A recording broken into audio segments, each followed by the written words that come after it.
Hello all. Today we are going to discuss about general anesthetic agents. So general anesthesia is a condition where the patient becomes completely unconscious during surgery. It produces four main effects: loss of memory, no pain, muscle relaxation and sedation. In simple words, the patient is in a controlled and reversible unconscious state. These drugs act on the brain and depress the central nervous system.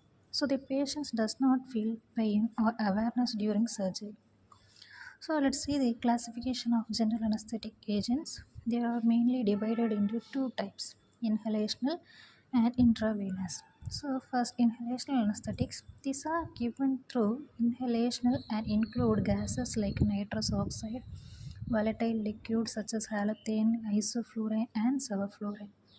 So intravenous anesthetics are given through veins. They include inducing agents like propofol and thiopentone, opioid like fentanyl, benzodiazepines such as diazepam and midazolam, and ketamine, which produces dissociative anesthesia.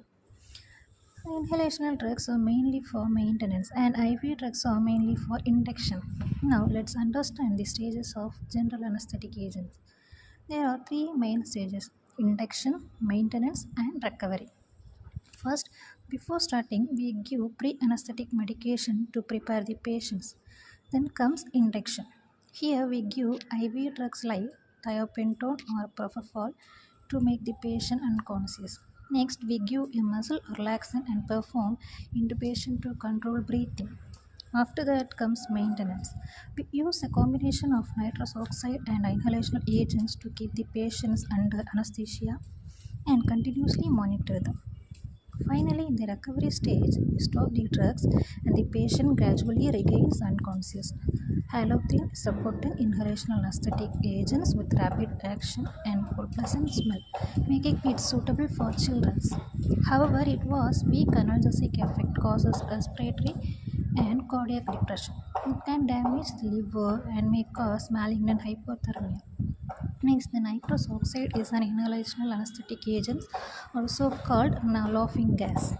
It has rapid onset and recovery. It provides good analgesic but weak anesthesia. So, it is usually combined with other drugs. It is commonly used for minor procedures and during maintenance of anesthesia.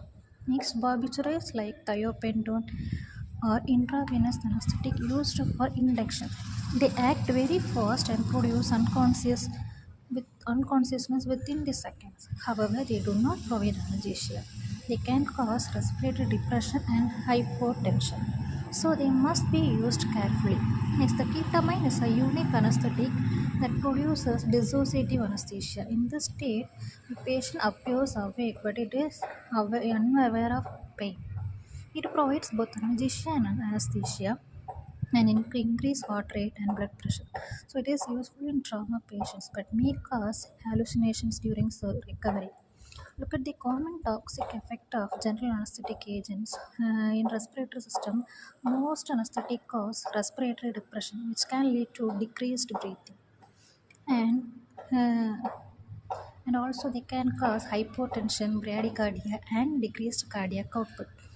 Some drugs may cause delayed recovery, confusion, or hallucination.